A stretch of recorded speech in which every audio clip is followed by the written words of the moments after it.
Israel மத்திய கிழக்கில் உள்ள ஒரு சிறிய நாடு. இது கலிபோர்னியா மாநிலத்தில் 20 இஸ்ரேலியர்களுக்கு இடமளிக்கக்கூடிய அளவுக்கு சிறியது. அங்கு மக்கள் தொகை மிகவும் சிறியது.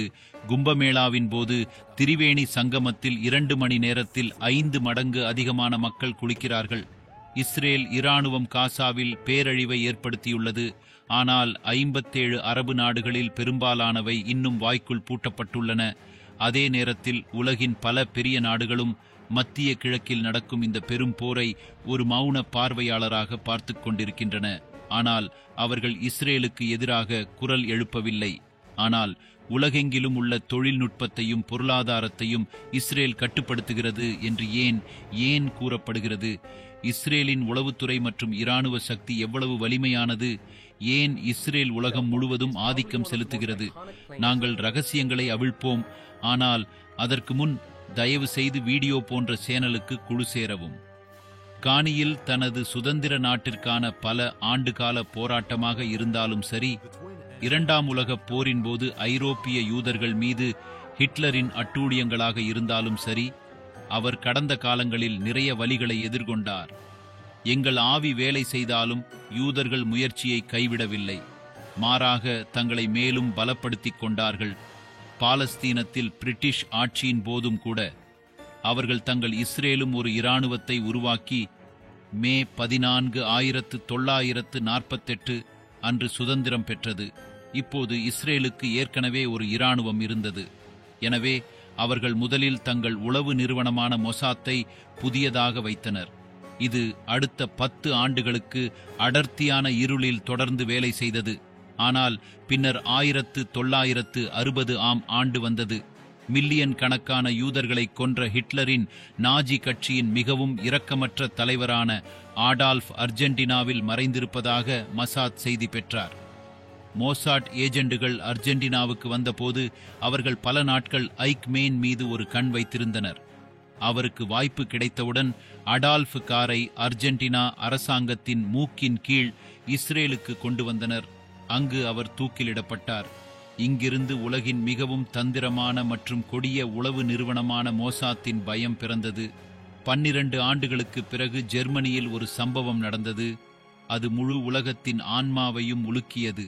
உண்மையில் ஒலிம்பிக் விளையாட்டுகள் அந்த நேரத்தில் ஜெர்மனியின் மூனிக் நகரில் நடைபெற்றன. மற்ற நாடுகளைப் போலவே இஸ்ரேலிய விளையாட்டு வீரர்களும் ஒலிம்பிக்கில் பங்கேற்க வந்தனர். ஆனால் செப்டம்பர் 5 இரவு 8 மணிக்கு பயங்கரவாதிகள் அவர்களை தாக்கினர். நாங்கள் பழிவாங்குவோம் என்று இஸ்ரேல் அறிவித்தபோது 11 விளையாட்டு வீரர்கள் துப்பாக்கி குண்டுகளால் துளைக்கப்பட்டு கொல்லப்பட்டனர். அடுத்த 20 ஆண்டுகளில் உலகம் முழுவதும் பரவியிருந்த அந்த பயங்கரவாத அமைப்பின் ஒவ்வொரு அடியையும் மொசாட் முகவர்கள் எடுத்தனர். இது தவிர இஸ்ரேலின் எதிரி ஈரான் போன்ற எண்ணற்ற ரகசிய நடவடிக்கைகளையும் மொசாத் செய்துள்ளது. இன்றும் அணுசக்தி வல்லரசாக மாற முடியவில்லை. மொசாத் எங்கே? உண்மையில் 2009 ஈரானிய அரசாங்கத்தின் ரகசிய ஆவணம் ஒரு பிரிட்டிஷ் செய்தித்தாளில் கசிந்தது. இது ஈரான் திரைக்கு பின்னால் ஒரு ரகசிய அணுசக்தி திட்டம் என்று உலகம் முழுவதும் செய்தி பரப்பியது. ஈரானின் உயர்மட்ட அணு விஞ்ஞானி மொஹ்சென் ஃபக்ரி ஜாஹித் இப்போது அவர்களை கொன்றால் அவர் திட்டத்தில் வேலை செய்கிறார் என்பதை இப்போது அறிந்திருந்தார். ஈரானின் அணுசக்தி திட்டம் பல ஆண்டுகள் பின்னோக்கி செல்லும்.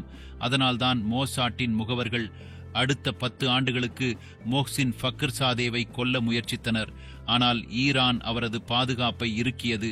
ஆனால் பின்னர் 27 நவம்பர் 2020 அன்று அவர் ஒரு வாய்ப்பை கண்டு தனது வேனை ஒரு நெடுஞ்சாலையின் ஓரத்தில் நிறுத்தினார்.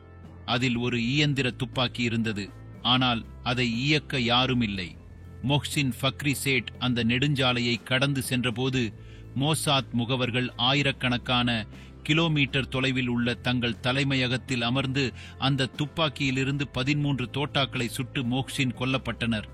ஆனால் ஆச்சரியமான விஷயம் என்னவென்றால் இந்த நடவடிக்கையில் இவ்வளவு துல்லியம் இருந்தது. காரில் மொஹ்சினிடமிருந்து 10 அங்குல தூரத்தில் அமர்ந்திருந்த அவரது மனைவிக்கு ஒரு முடி கூட இல்லை.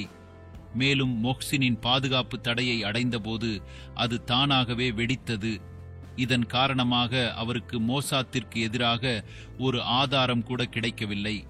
அதாவது ஆபரேஷன் இஸ்ரேல் அதை செய்தது என்று முழு உலகிற்கும் தெரியும். ஆனால் யாராலும் அதை செய்ய முடியவில்லை. உலகில் யாரும் விரல் நீட்ட முடியாத உலகின் மிக மோசமான உளவு அமைப்பு இஸ்ரேலிடம் உள்ளது என்பதை நிரூபிப்பவர்கள் பலர் உள்ளனர். அரபு நாடுகள் யூதர்கள் தங்கள் சுதந்திர நாடான இஸ்ரேலை பெறுவதில் மிகவும் கோபமடைந்தன.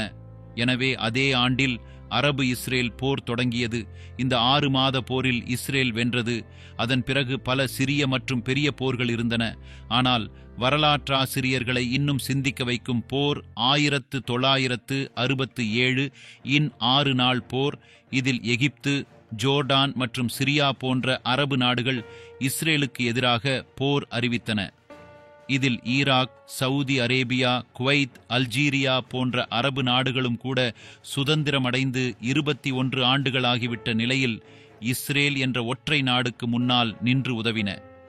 இஸ்ரேலிய இராணுவம் இந்த போரை முழு தைரியத்துடன் எதிர்த்து போராடியது மட்டுமல்லாமல் 6 நாட்களில் 6 நாடுகளை தோற்கடித்து சிரியாவின் கோலம் ஹைட்ஸ், ஜோர்டானின் மேற்கு கரை மற்றும் எகிப்தின் காசா பகுதி மற்றும் சினாய் தீபகற்ப பகுதி உட்பட 70,000 சதுர கிலோமீட்டர் நிலப்பரப்பை கைப்பற்றியது. இஸ்ரேல் உலக வரைபடத்தில் ஒரு புள்ளி மட்டுமே தோன்றும் ஒரு சிறிய நாடு என்றாலும் இன்று இஸ்ரேலிய இராணுவம் உலகின் 8வது சக்தி வாய்ந்த இராணுவமாக கருதப்படுகிறது. சுமார் 5 லட்சம் ரிசர்வ் இராணுவ வீரர்களும் இஸ்ரேலில் 15 லட்சம் ஆண்களும் 15 லட்சம் பெண்களும் இராணுவத்தில் சேர தகுதியானவர்கள். இஸ்ரேலிய இராணுவம் 4 பகுதிகளாக பிரிக்கப்பட்டுள்ளது. தரை விமான கடற்படை மற்றும் சிறப்பு படைகள்.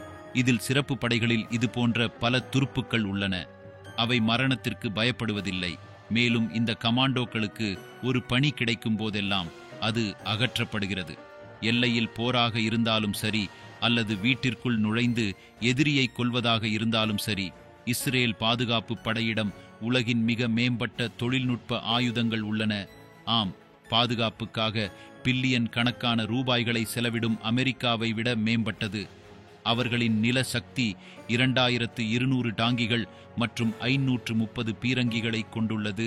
விமான சக்தியிடம் 340க்கும் மேற்பட்ட போர் விமானங்கள் மற்றும் 142 போர் ஹெலிகாப்டர்கள் உள்ளன. அதே நேரத்தில் கடற்படைக்கு சக்தி உள்ளது. 49 தாக்குதல் கப்பல்கள் மற்றும் 5 நீர்மூழ்கி கப்பல்களும் உள்ளன. இது தவிர எதிரிகளின் ஏவுகணை தாக்குதலை தடுக்க இரும்பு டோம், டெவில் ஸ்லிங் மற்றும் அம்பு அமைப்பு போன்ற 3 அடுக்கு வான் அமைப்பு இஸ்ரேலிடம் உள்ளது. இஸ்ரேலுக்கு ஒரு கேடயத்திற்கு சற்றும் குறையாத ஒரு பாதுகாப்பு அமைப்பு உள்ளது. தொழில்நுட்பத்தை பற்றி பேசுங்கள் நண்பர்களே, நீங்கள் அதை நம்ப மாட்டீர்கள். ஆனால் உண்மை என்னவென்றால் முழு உலகின் தொழில்நுட்பமும் இஸ்ரேலின் யூத மக்களால் கட்டுப்படுத்தப்படுகிறது. இன்று பொருளாதாரம் தொழில்நுட்பத்தில் தங்கியுள்ளது. அதாவது இஸ்ரேல் விரும்பினால் அது முழு உலகிலும் மந்த நிலையை ஒரே வீச்சில் கொண்டு வர முடியும். மேலும் முழு உலகையும் அதன் மண்டியிட வைக்க முடியும். இதற்கு சில எடுத்துக்காட்டுகள் புரிந்து கொள்ளப்பட்டால், பில் கேட்ஸின் மைக்ரோசாப்ட் நிறுவனத்தின் முன்னாள் தலைமை நிர்வாக அதிகாரியும் அதிக பங்குகளை கொண்ட குழு உறுப்பினருமான ஸ்டீவ் வால்மர் உலகின் மிகப்பெரிய யூதர். மடிக்கணினிகளை விற்கும் நிறுவனமான டெல்லின் நிறுவனர் தலைமை நிர்வாக அதிகாரி மைக்கேல் டெல் ஜுஷ் குடும்பத்தைச் சேர்ந்தவர். உலகின் மிகப்பெரிய இணைய நிறுவனர்கள் லாரி பேஜ் மற்றும் செர்ஜி பிரின் ஆகியோரும் யூதர்கள். இது மட்டுமல்ல, யூத மக்கள் ஃபேஸ்புக் signup.in தொழில்நுட்ப கூட்டு நிறுவனங்களில் முதலிடத்தில் அமர்ந்துள்ளனர். இந்த நிறுவனங்கள் சாதாரண மக்கள் முதல் உலகின் பெரிய நாடுகளின் அரசாங்கம் வரை உள்ள தகவல்களை நாங்கள் உங்களுக்கு சொல்ல தேவையில்லை. இன்றைய காலகட்டத்தில் அந்த நிறுவனங்கள் இஸ்ரேலுக்கு உதவுகின்றனவா இல்லையா அல்லது இஸ்ரேல் அதை பயன்படுத்துகிறதா இல்லையா என்பதுதான் சக்தி. ஆனாலும் உலகமே இஸ்ரேலை கண்டு பயப்படுகிறது.